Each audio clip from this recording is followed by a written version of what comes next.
awaitu ta'alluma wa ta'lim wa naf'a wal intifa' wal mudhakara wa tadhkir wal ifadata wal istifadah wal hadza ala tamassuki bi kitabillah wa sunnati rasulillah ibtigha wajhillah wa ridwanihi wa thawabihi wa qurbihi min Allah ta'ala. Perhatikan.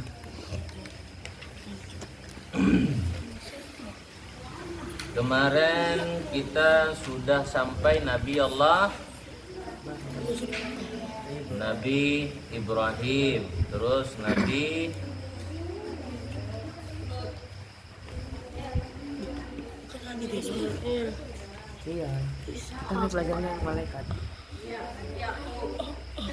Nabi Ayub sekarang kan. Nah kemarin Nabi Allah Yusuf bin Ya'qub bin Ishaq bin Ibrahim. Jadi Nabi Allah Yusuf itu bin Ya'qub. Ya'qub itu anaknya Nabi Allah Ishaq. Nabi Ishaq itu anaknya Nabi Allah Ibrahim. Jadi Nabi Allah Nabi. Mulai dari Nabi Ibrahim Nabi, turun ke anaknya jadi Nabi. Cucunya Nabi, cicitnya Nabi. Ini pendidikan yang luar biasa. Makanya Nabi Allah Ibrahim itu adalah seorang inspirator terbaik dalam mendidik anak sukses dalam mendidik. Makanya Nabi Allah Yusuf disebutkan Al-Karim Ibnul Karim Ibnul Karim Ibnul Karim. Orang yang mulia, anak dari orang yang mulia, anak dari orang yang mulia, dan anak dari orang yang mulia. Dan itu hadis dari Nabi Muhammad SAW yang diriwayatkan oleh Al-Imam Bukhari. Nabi Allah Yusuf ini termasuk orang yang tidak disukai oleh saudara-saudarinya sendiri. Iri, hasud, karena Nabi Allah Yusuf ini sangat disayangi oleh abahnya yang bernama Yakub. Nabi Allah Yakub itu sangat sayang sama Nabi Allah Yusuf ini. Kenapa? Karena orang itu punya kelebihan dalam segi ketulusan, dalam segi kepatuhan, dalam segi caranya dia menggembirakan kepada orang tuanya. Wajar perbedaan itu dalam urusan mencinta. Ustaz, sayang semua sama kalian, tapi ada yang lebih disayang. Siapa? Siapa yang paling nurut, siapa yang paling pinter, siapa yang paling cerdas, siapa yang paling patuh, siapa yang paling rajin, itu yang paling disayang. Jadi tidak boleh kita mengiri karena kita harus mawas diri, artinya sadar dengan diri kita. Makanya ilmu bela diri itu penting, tapi ilmu tahu diri juga harus penting dan dipelajari. Oh, saya ini nggak disayangin sama Ustadz. Kenapa? Kurang disayang, kurang diperlihatkan rasa kasih sayangnya. Karena saya ngajinya seminggu cuma 2 kali. Kalau ngaji sering bolos, umpama. Kalau sholat sering bercanda. Nah, itu berbeda dengan orang yang sholatnya nggak pernah bercanda, patuh sama aturan dan lain-lain.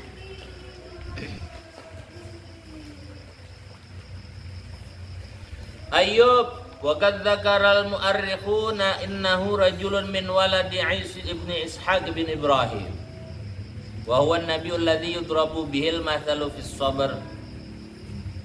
Nabi Allah Ayub ini adalah seorang laki-laki dari anak yang bernama Ais ibn Ishaq bin Ishaq. Jadi Nabi Allah Ishaq, anak Nabi Allah Ibrahim itu punya anak namanya Ais. Ais itu siapa? Ais itu juga seorang nabi tapi bukan rasul. Ya, dia nabi tapi bukan rasul.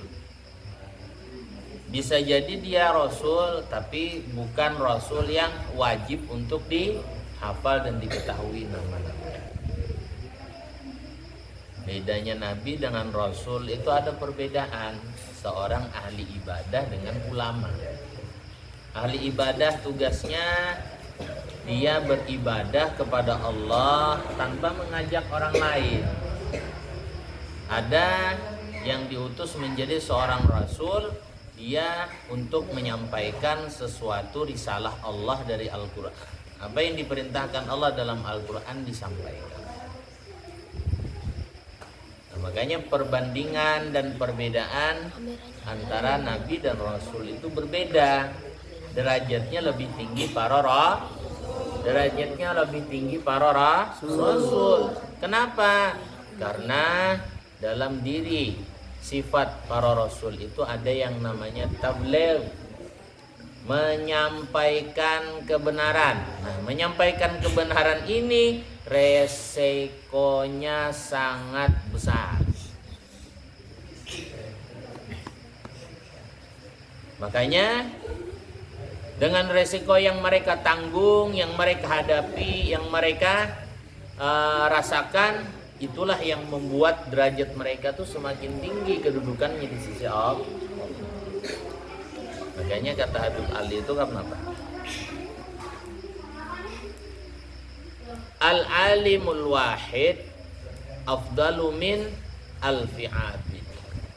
Satu orang yang berilmu, satu ulama yang dia itu mengamalkan ilmunya, menyampaikan ilmunya, mengajak orang lain untuk taat kepada Allah, menyampaikan kewajiban-kewajiban dari Allah, menyampaikan yang dilarang oleh Allah.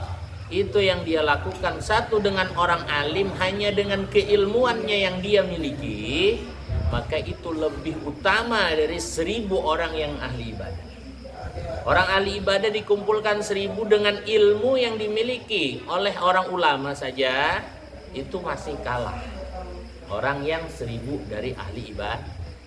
Bagaimana kalau itu dikumpulkan dengan keilmuannya, orang itu mengamalkan dan dia beribadahnya siang dan malam juga ikut ritual puasa, qiyamul lail, tahajud dan lain-lain. Maka sangat jauh ketinggalan orang yang ahli ibadah yang hanya dia berdoa kepada Allah, mengerjakan sholat perintah Allah, tapi melihat sekitarnya banyak orang yang minum minuman keras, dia tetap dengan ibadahnya. Dia tanpa pernah memberikan nasihat dan menyampaikan bahwasanya itu adalah dilarang oleh Allah Subhanahu. Bahkan diceritakan itu dulu ada suatu kampung. Imam Ghazali bercerita di kampung itu semuanya ahli ibadah. Penduduk kampung itu kurang lebih 14.000 orang. Semuanya ahli ibadah. Ahli ibadah. Pas kebetulan di kampung tersebut ada orang yang masuk yang menjadi pemicu pertama, pembawa perilaku perbuatan yang menyebabkan Allah Subhanahu wa taala murka. Tapi mereka tetap dengan ibadahnya. Orang ini tadi satu demi satu orang yang ahli ibadah terbuai dengan rayuannya dia, bujukannya dia. Kenapa? Karena nafsu. Dibuat rame. Orang yang ahli ibadah ditampilkan sosok wanita yang bohai, yang cantik jelita, tergiur, dekat pacaran. Akhirnya terjadilah sesuatu yang tidak diinginkan. Akhirnya minum-minuman di sana terjadi, ini dan lain-lainnya. Semua mereka tetap dengan ibadah mereka.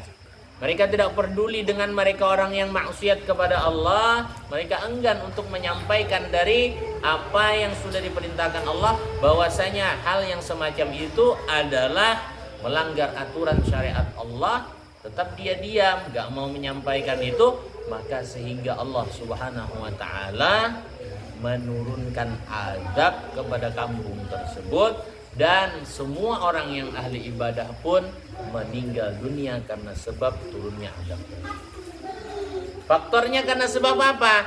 membiarkan kemaksiatan di sekitarnya, walaupun mereka semuanya adalah orang yang ahli ibadah. Makanya syukur kalau ada seorang ulama, ada orang yang berani menyampaikan hak yang benar, menyampaikan beramar ma'ruf, mengajak kepada orang lain untuk ibadah, melarang kepada orang lain untuk bermaksiat, mencegah sesuatu yang diharamkan oleh Allah Subhanahu wa taala. Syukuri. Kenapa? Karena itulah sebagai tameng musibah dan bala yang akan ditimpakan oleh Allah. Jadi kadang kita ini nggak bersyukur, nggak syukur kita. Saat ketika kita ditegur, saat ketika kita seperti halnya, coba lihat anak-anak. Saat ketika sholat ditegur, ayo yang benar sholatnya, ayo tatanannya yang rapi dalam softnya, jangan bercanda. Itu ada perasaan hati yang menentang, seolah-olah tidak terima dengan nasihat itu. Padahal ini baik. Makanya itulah yang disebut oleh seorang ulama yang bernama Abdullah ibn Ruslan. Beliau mengatakan, wa inna ab'ada qulubin nasi mir rabbinar rahim qalbun qasi. Itu yang disebut dengan keras hati. Keras hati itu apa sih Ustaz? Batlul haq, batlul mawa'id, yaitu menolak sesuatu perkara nasihat yang baik, menolak dari nasihat-nasihat kebaikan dan ketaatan, menolak dari sesuatu kebenaran-kebenaran yang disampaikan. Nah, itu adalah namanya adalah kalbun qasi. Nasihat nggak masuk, yang baik-baik nggak masuk, diajak untuk sholat, moh nanti aja, urus aja dirimu dewe. Wes karepimu, kamu sendiri aja sholat sana, ngapain ngurusin kami? Itu termasuk bagian dari kaswatul qulub, keras hati. Dan orang yang keras hati itu adalah orang yang paling jauh dari rahmat Allah. Kita ibadah karena rahmat Allah. Kalian duduk menuntut ilmu karena rahmat Allah. Kalian bisa membaca Al-Quran itu karena rahmat Allah. Kalian bisa berbakti kepada itu semuanya karena rahmat Allah. Bahkan kita bisa menggerakkan kaki kita, menggerakkan tangan kita, semuanya itu karena rahmat dari Allah. Karena rahmat dari Allah. Oleh karena itulah syukuri itu rahmat, syukuri rahmat itu, sehingga kita termasuk hamba-hamba yang bersyukur. Wa huwa an-nabiyyu alladhi yudrabu bihil mathalu fis sabar. Nah, Nabi Ayub ini adalah seorang nabi dan rasul yang diberi titel tentang kesabaran yang luar biasa. Kesabarannya luar biasa. Nabi Ayub ini dulu orang yang kaya raya. Dia punya istri yang cantik jelita. Dia punya anak laki-laki dan perempuan. Semua apapun yang dia miliki ada, kekayaan dan lain-lain, jabatannya luar biasa, dihormati dan lain-lain. Nah, di samping itu, setelah Allah limpahkan, Nabi Allah Ayub ini tetap dengan ibadahnya. Dia menjadi orang kaya tidak membuat dia lalai dari ibadah. Tetap dengan ibadahnya, tetap dia menyampaikan sesuatu yang benar, tetap dia menyampaikan risalah Allah Subhanahu wa taala. Maka setelah itu diujilah Nabi Allah Ayub ini dengan diutusnya seorang yang bernama Iblis untuk mengganggu kepada ibadahnya Nabi Allah Ayub, mengganggu kepada dakwahnya Nabi Allah Ayub. Yang pertama, ketika Nabi Allah Ayub ibadah terus menyampaikan ilmu kepada pengikut-pengikutnya, maka awal pertama itu Nabi Allah Ayub ini dibakar rumahnya sehingga harta kekayaannya habis. Sampai habis harta kekayaan. Diuji dengan hal itu.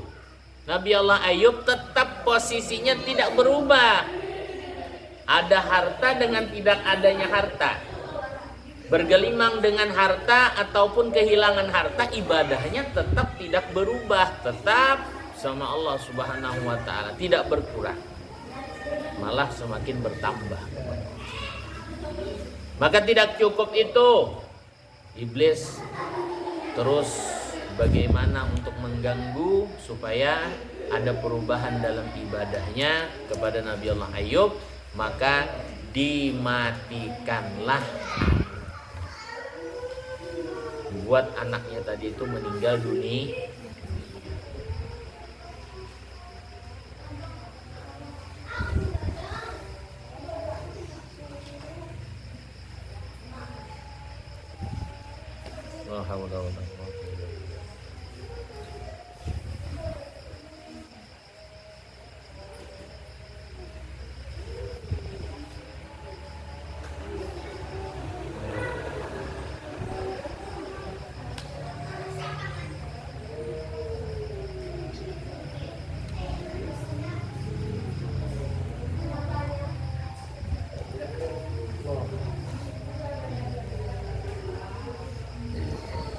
La ilaha illallah Muhammad Rasulullah sallallahu alaihi wasallam. Allahumma rabb hadhihi da'wati tammah wassalatil qa'imah ati sayyidina Muhammadan al-wasilata wal fadilah wasyarafa wad darajatal 'aliyatar rafi'ah wa ba'athul maqamal mahmudan alladhi wa'adta innaka la tukhliqul mi'ad.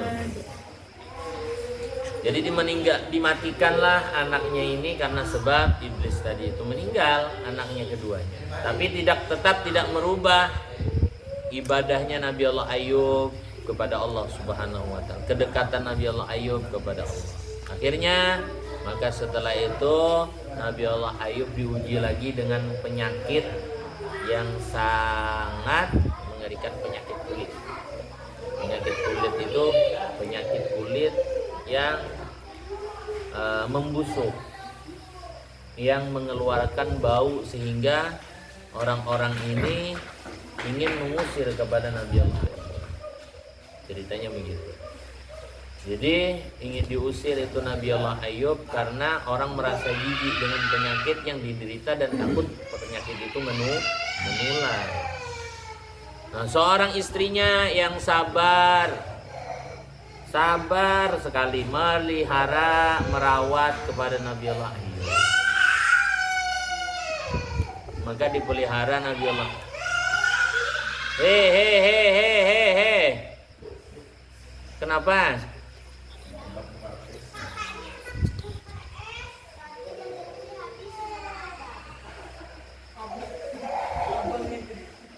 Jadi diberi penyakit itu mengurangi ibadahnya enggak dengan penyakit yang diderita Nabi Allah Ayub? Tidak. Tetap dia beribadah kepada Allah sama seperti saat ketika dia diberikan kesehatan, kekayaan, dan kekuasaan.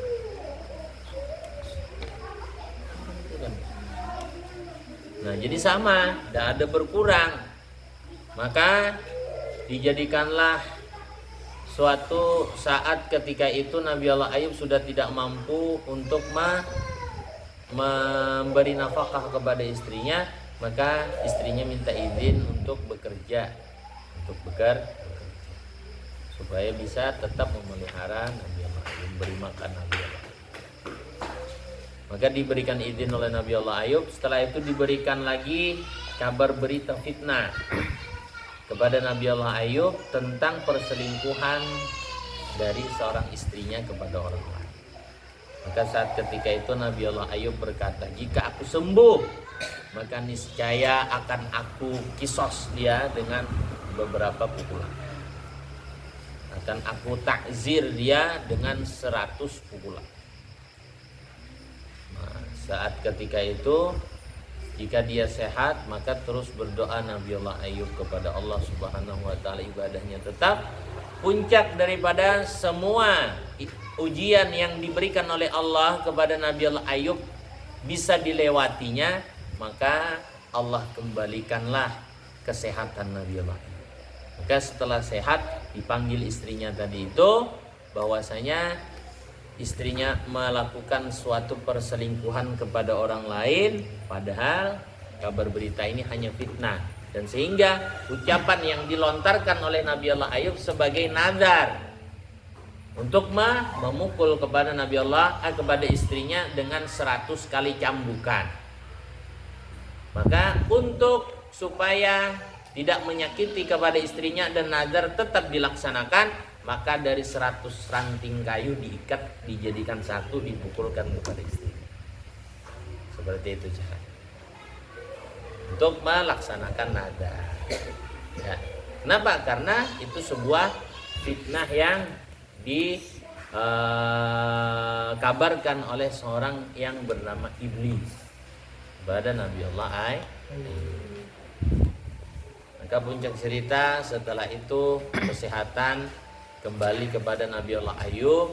Maka setelah itu dia memiliki anak dan kekayaannya, kedudukan semuanya dikembalikan oleh Allah Subhanahu wa ta'ala setelah Nabi Allah Ayub lulus daripada ujian yang diberikan oleh Allah Subhanahu wa ta'ala. Itulah kesabaran yang dimiliki oleh Nabi Allah Ayub yang luar biasa. Makanya dijuluki seorang yang paling sabar di dalam menghadapi ujian kepada Allah Subhanahu wa ta'ala. Wa Syu'aib kila innahu min waladi Madyan bin Ibrahim. Syu'aib itu dikatakan adalah anak dari Madyan dan juga anak dari Nabi Allah Ibrahim. Jadi Nabi Ibrahim ini luar biasa ya. Banyak punya cucu, punya cicit yang jadi nabi dan rasul. Ya mudah-mudahan kita bisa menjadi orang yang diberikan kesabaran oleh Allah Subhanahu wa ta'ala. Sabar dalam belajar. Santri itu sabar harus dalam belajar. Nah, sekarang kita harus sabar dalam belajar. Ujian apa? Oh, ujian main. Tinggalkan permainannya untuk belajar. Oh, ujiannya ada kesibukan dengan keluarga. Tinggalkan dulu keluarganya. Orang santri harus sanggup meninggalkan semua kesibukannya, semua yang membuat dia senang hatinya, semua yang membuat dia gembira, dan semua apa yang berhubungan dengan dia ditinggalkan demi ilmu. Itu santri. Oh, kesibukan apa? Oh, kesibukan ini, kesibukan ditinggalkan demi ilmu. Itu namanya santri. Kalau masih belum bisa, berarti masih santro. Paham ya? Belum santri lagi, santro. Nah, jadi mudah-mudahan ya benar-benar jadi seorang santri. HP-nya tinggalkan dulu demi untuk ilmu. Paham ya? Nah, apapun yang berkaitan dengan kita, kalau sudah di waktu itu untuk ilmu, maka tinggalkan semuanya. Mudah-mudahan barokah, mudah-mudahan manfaat, dan semakin semangat dalam menuntut ilmu, dan mudah-mudahan Allah Subhanahu wa ta'ala berikan manfaat dari ilmu-ilmu yang pernah kita dapat dan kita tuntut dan kita pelajari. Mudah-mudahan barokah, manfaat, insyaallah. Amin ya rabbal alamin. Al-Fatihah.